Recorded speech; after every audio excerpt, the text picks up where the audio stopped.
નમસ્કાર મિત્રો, હું કનૈયાલાલ મીરાણી આપની પોતાની મનગમતી યુટ્યુબ ચેનલ શિક્ષણ સફરમાં આપનું સ્વાગત કરું છું।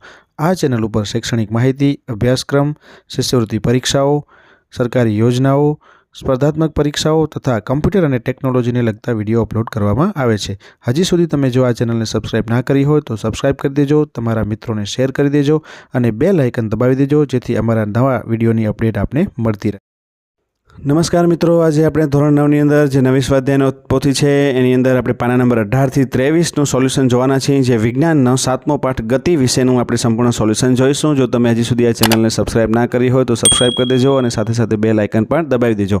અગાઉના પાના નંબર 1 થી 17 સુધીનું સોલ્યુશન છે એ આપણે આ ચેનલ ઉપર જોયેલું છે। જો તમે હજી સુધી એ વિડીયો ના જોયા હોય તો તમે જોઈ લેજો। ચલો આપણે હવે શરૂઆત કરીએ છીએ। આપણો જે વિજ્ઞાન વિષય છે એનો 7મો પાઠ છે ગતિ, એના વિશે। તો અહીંયા તમે આ જે છે એ ગતિ વિશે જે છે એની આપણે શરૂઆત પહેલાં કરીએ છીએ વિભાગ એ થી। તો વિભાગ એ ની અંદર તમને આપેલું છે ખાલી જગ્યા પૂરો। તો અહીં તમે જોઈ શકો છો પહેલો જ જે છે એક પદાર્થ r ત્રિજ્યાવાળા વર્તુળ આકાર પથ પર ગતિ કરે છે। તો આ પદાર્થ દ્વારા એક પરિભ્રમણના અંતે કેટલું સ્થાનાંતર થયું ગણે તો ખાલી જગ્યા જે છે એમાં શૂન્ય આવશે। તમે પહેલી ખાલી જગ્યાની અંદર જોઈ શકો છો શૂન્ય। બીજું છે ઝડપ એ ખાલી જગ્યા રાશિ છે તો જવાબ આવશે અદિશ। પછી વેગ છે એ ખાલી જગ્યા રાશિ છે તો જવાબ આવશે સદિશ। ચોથું છે પ્રવેગનો એસઆઈ એકમ ખાલી જગ્યા છે તો અહીંયા મીટર પ્રતિ સેકન્ડ સ્ક્વેર એસઆઈ એકમ આવશે, જોઈ શકો છો અહીંયા કને। પાંચમું જે છે એ વેગ સમયના આલેખનો ઢાળ ખાલી જગ્યાનું મૂલ્ય આપે છે તો જે શું અહીંયા જવાબ આવશે પાંચમામાં આવશે પ્રવેગ। તો આ રીતના આપણે 5 ખાલી જગ્યાઓ જે છે એ સરળતાથી પૂરી શકશું। પછી આપેલું છે નીચેના પ્રશ્નો એક વાક્યમાં કે એક શબ્દમાં ઉત્તર આપ। છઠ્ઠું છે વાહનમાં આપવામાં આવેલું ઓડોમીટર શેનું માપન કરે છે? તમે જોઈ શકો છો અહીંયા ઓડોમીટર જે છે એ કાપવામાં આવેલું અંતર માપે છે। પછી સાતમું છે 72 કિલોમીટર પ્રતિ અવર્સની અચળ ઝડપે ગતિ કરતા વાહનની ઝડપ મીટર પ્રતિ સેકન્ડના એકમમાં દર્શાવવાની છે। અહીંયા કને છઠ્ઠો પ્રશ્ન જે છે તમને આપેલો છે એ પણ તમે અહીંયા સરસ રીતે જોઈ શકો છો। એ જ રીતના સાતમો પ્રશ્ન જે છે એની અહીંયા કને ગણતરી પણ તમને અહીંયા દર્શાવેલી છે કે 72 કિલોમીટર પ્રતિ અવર્સ તો 72 ગુણ્યા અહીંયા કને 1000 કરીશું ભાગ્યા 3600 કરીશું તો જવાબ તમને આવશે 20 મીટર પ્રતિ સેકન્ડ। આખી ગણતરી જે છે એ તમને સરસ રીતે અહીંયા કને બતાવીને આપી દીધેલી છે। તો અહીંયા કને તમે જોઈ શકો છો આખી ગણતરી જે છે એ સરસ રીતે કેવી રીતના તમે ફેરવશો એનું અહીંયા કને આપેલું છે, તમે જોઈ શકો છો। મીટર્સ જે છે પ્રતિ અવર્સ, કિલોમીટર પ્રતિ અવર્સ છે તો કિલોમીટર જે છે એને મીટરમાં ફેરવવા હોય તો 1000 કરવા પડે અને અવર્સને સેકન્ડમાં ફેરવવા હોય તો 3600 કરવા પડે। તો આ રીતના તમે અહીંયા કને 0 ઉડાડી દેશો, 36 દુ 72 થશે અને 2 ગુણ્યા 10 એટલે કે 20 મીટર પ્રતિ સેકન્ડ અહીંયા કને આવશે। તો આ રીતના આખી ગણતરી આપણે દર્શાવી દઈશું। 8મા પ્રશ્નમાં આપેલું છે કે એક ટ્રક 60 કિલોમીટર પ્રતિ અવરના અચળ વેગથી ગતિ કરે છે તો તે 1 મિનિટમાં કેટલું અંતર કાપશે? તો અહીંયા પણ એ જ રીતના છે 60 કિલોમીટર પ્રતિ અવર છે તો 60 કિલોમીટર ભાગ્યા 60 મિનિટ તો અહીંયા કને આવશે 1 કિલોમીટર પ્રતિ મિનિટ। આપણે અહીંયા કને જોઈ શકો છો તમે આ રીતના આપણું 1 મિનિટમાં અંતર કાપવાનું છે એટલે અહીંયા કને 1 કલાક આપેલો છે એ જગ્યાએ આપણે 60 મિનિટ લઈશું તો 1 મિનિટમાં 1 કિલોમીટર અંતર કાપશે। ચલો 9મું, એક સ્થિર પદાર્થ ગતિ કરવાની શરૂઆત કરે છે ત્યારે સ્થાનાંતર સમયના વર્ગના સમપ્રમાણમાં હોય તો તે પદાર્થની ગતિ કેવી હશે? તો તમે એ જવાબ જોઈ શકો છો કે એ પદાર્થની ગતિ અચળ પ્રવેગી ગતિ હશે। આ જે છે તમને વ્યાખ્યા ઉપરથી સમજાઈ જશે। 10મો પ્રશ્ન છે વાહનોમાં આવતું સ્પીડોમીટર કઈ ભૌતિક રાશિનું માપન કરે છે? તો એ ઝડપનું માપન કરે છે। ચલો એના પછી 11મો પ્રશ્ન છે અંતર વર્સિસ સમય, અંતર વિરુદ્ધ સમયના આલેખનો ઢાળ શેનું મૂલ્ય આપે છે? તો એ પદાર્થની ઝડપનું મૂલ્ય આપે છે। 12મો છે નીચે આપેલી આકૃતિમાં કયા વાહનની ગતિ પ્રવેગી છે અને કયા વાહનની ગતિ પ્રતિપ્રવેગી છે? તો અહીંયા તમે જોઈ શકો છો આકૃતિના આધારે આપણે જવાબ દેવાનો છે। તો વાહન એ પ્રવેગી છે અને વાહન બી છે એ પ્રતિપ્રવેગી છે। જોઈ શકો છો વાહન એ જે છે એ પ્રવેગી છે અને બી જે છે એ પ્રતિપ્રવેગી છે, તમે જોઈ શકો છો અહીંયા। ચલો એના પછી નીચેના વિધાનો ખરા છે ખોટા તે જણાવો। તો 13મું છે નિયમિત વર્તુળમય ગતિ કરતા પદાર્થના પ્રવેગની દિશા વર્તુળના કેન્દ્ર તરફ હોય છે તો ખોટું। પ્રતિપ્રવેગનો એસઆઈ એકમ કિલોમીટર પ્રતિ અવર્સ છે તો એ પણ આવશે ખોટું। પછી પદાર્થે કરેલા સ્થાનાંતર શૂન્ય હોઈ શકે છે તો એ આવશે સાચું। ચલો એના પછી આપેલા દરેક પ્રશ્નો માટે તેની નીચે આપેલા વિકલ્પોમાંથી સાચો વિકલ્પ પસંદ કરીને જવાબ આપો। પહેલું, કોઈ દોડવીર 100 મીટરના પરિઘવાળા વર્તુળાકાર પથ પર એક ચક્કર પૂર્ણ કરે ત્યારે તેણે કેટલું સ્થાનાંતર કર્યું કહેવાય? તો અહીંયા તમે જોઈ શકો છો 100 મીટરના પરિઘવાળા વર્તુળાકાર પથ ઉપર કરે છે તો આપણો જવાબ આવશે એ 200 મીટર।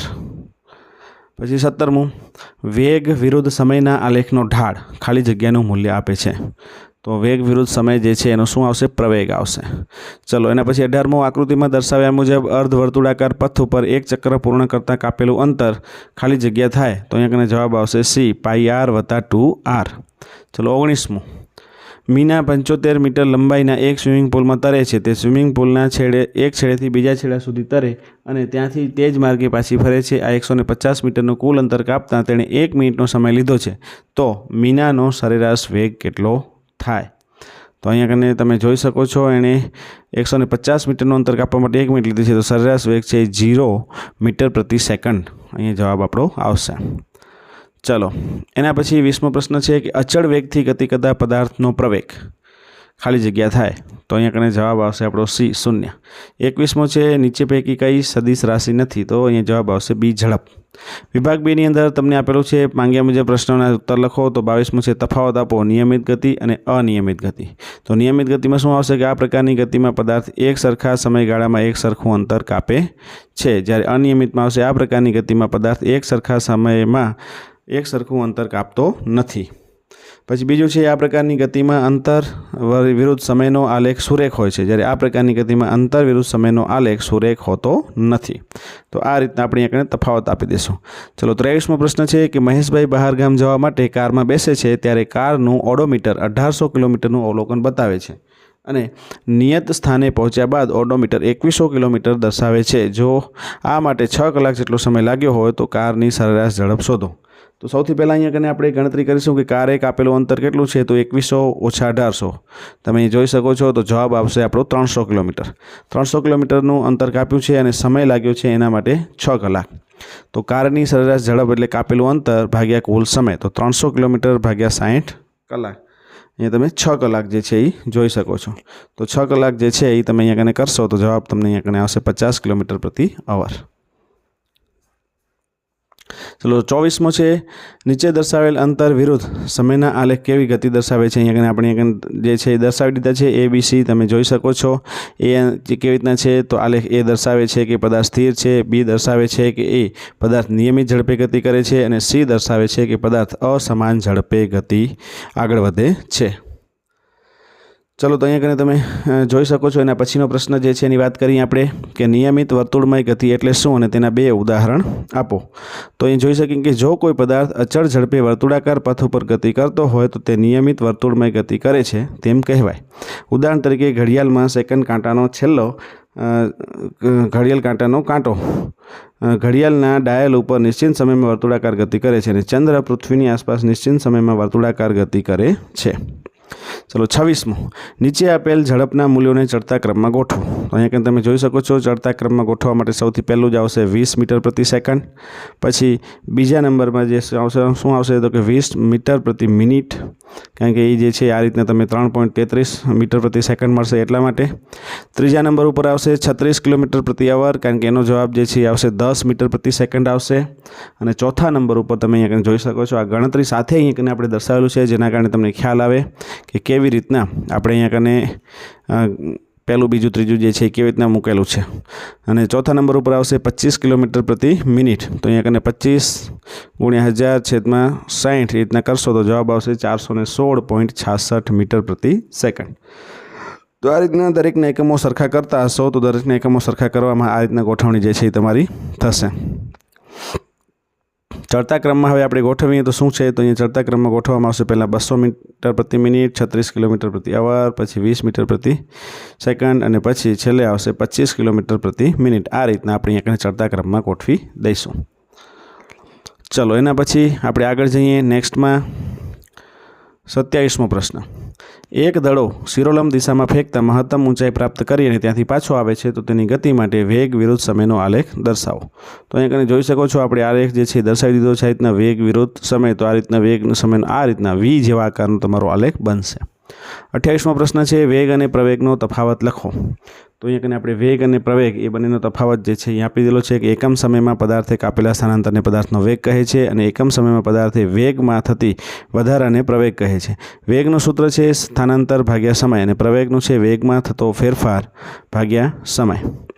પછી ત્રીજું છે અહીંયા કને પદાર્થનો વેગ 0 હોય તો તે પદાર્થ સ્થિર સ્થિતિમાં હોય છે. જ્યારે ત્રીજામાં અહીંયા કને એવું આપેલું છે કે પદાર્થનો પ્રવેગ 0 હોય તો તેનો વેગ અચળ હોય છે. પછી ચોથું છે વેગનો એસઆઈ એકમ મીટર પ્રતિ સેકન્ડ છે, જ્યારે પ્રવેગનો એસઆઈ એકમ મીટર પ્રતિ સેકન્ડ સ્ક્વેર છે. તો આ રીતના આપણે અહીંયા કને એનું સંપૂર્ણ જે છે આપી દીધેલો છે તફાવત. હવે વિભાગ સી તરફ જોઈએ. નીચેના પ્રશ્નોના માંગ્યા મુજબ ઉત્તર આપો. તો 28મો, નીચે આપેલ પરિસ્થિતિ શક્ય છે કે નહીં તે જણાવી ઉદાહરણ સાથે તમારો જવાબ આપો. સૌથી પહેલું, કોઈ પદાર્થ કે જેનો પ્રવેગ અચળ પણ વેગ શૂન્ય હોય. અને બીજું છે કે કોઈ પદાર્થ કે જે નિશ્ચિત દિશામાં ગતિ કરતો હોય તથા તેનો પ્રવેગ લંબ દિશામાં હોય. પહેલાંનો જવાબ આપણે લખીએ કે અમુક ઊંચાઈથી મુક્ત પતન કરતો પદાર્થ મુક્ત પતન કરતા પદાર્થનો પ્રારંભિક વેગ છે એ શૂન્ય હોય છે, પણ તેનો પ્રવેગ જે છે 9.8 મીટર પ્રતિ સેકન્ડ સ્ક્વેર જેટલો અચળ હોય છે. એના પછી વાત કરીએ બીનું, કે નિયમિત વર્તુળમાં ગતિ કરતો પદાર્થ. આ કિસ્સામાં વર્તુળ માર્ગમાં જે બિંદુ આગળ પદાર્થનો વેગ ત્યાં દોરેલ ની સેકની દિશામાં હોય છે, પણ તેનો પ્રવેગ જે છે એ કેન્દ્રગામી હોય છે. તો આ રીતના તમે અહીંયા જોઈ શકો છો. 29મા પ્રશ્નની વાત કરીએ કે એક મોટર કાર અચળ પ્રવેગથી 10 સેકન્ડમાં સ્થિર સ્થિતિમાં 72 કિલોમીટર પ્રતિ એચનો વેગ પ્રાપ્ત કરે છે, તો તમારે સૌથી પહેલાં એ પ્રવેગ શોધવાનો છે. તો એ પ્રવેગ માટે અહીંયા તમે જોઈ શકો છો કે તમને સૌથી પહેલાં વી એટલે કે અહીંયા કને 72 કિલોમીટર પ્રતિ અવર્સ આપેલું છે, તો 72 × 1000 / 3600, તો જવાબ આવશે 20 મીટર પ્રતિ સેકન્ડ. હવે યુ જ્યારે 0 હોય ત્યારે તમારે અહીંયા કને આ રીતના ગણતરી કરવાની છે. તો તમારો જવાબ આવશે એ બરાબર 10 મીટર પ્રતિ second square, 10 metre second square. પછી બી, આ સમયમાં કાપેલ અંતર. તો અહીંયા કને અંતરની પણ ગણતરી આપેલી છે 100 મીટર, અને પછી સરેરાશ વેગ જે છે એ પણ તમને આપેલું છે 10 મીટર પ્રતિ સેકન્ડ જવાબ મળશે. આ રીતના ગણતરી સાથે તમને અહીંયા દર્શાવેલું છે, તમે જોઈ શકો છો. તો ગણતરીના આધારે તમે સરસ રીતે અહીંયા કને તમારી સ્વાધ્યાય પોથીમાં ઉતારી શકશો. ચલો 30મો પ્રશ્નની વાત કરીએ કે વેગ વિરુદ્ધ સમયના આલેખનો ઉપયોગ જણાવો અને આલેખ અને સમયની અક્ષ દ્વારા ઘેરાયેલા વિસ્તારનું માપ કઈ ભૌતિક રાશિનું મૂલ્ય આપે છે તે સમજાવો. તો ગતિમાન પદાર્થ નિયમિત ગતિ કરે છે કે અનિયમિત તે જાણી શકાય છે. બીજું છે પદાર્થના વેગના મૂલ્યમાં થતા ફેરફાર વિશે જાણકારી મેળવી શકાય છે. પદાર્થ પ્રવેગી તથા પ્રતિપ્રવેગી ગતિ કરે છે તે પણ જાણી શકાય છે. અને એના પછી ત્રીજું છે આલેખ દ્વારા ઘેરાતા પ્રદેશનું ક્ષેત્રફળ શોધવાથી આપેલ સમયગાળા દરમિયાન પદાર્થ કાપેલું અંતર શોધી શકાય છે. તો આ રીતના તમે જોઈ શકો છો. એના પછી 31મો પ્રશ્ન છે, એક વૃક્ષની બાજુમાં વ્યક્તિએ એ વૃક્ષ સ્થિર લાગે છે જ્યારે ત્યાંથી પસાર થતી ટ્રેનમાં બેઠેલા મુસાફરોને એ વૃક્ષ ગતિમાં લાગે છે, કારણ આપો.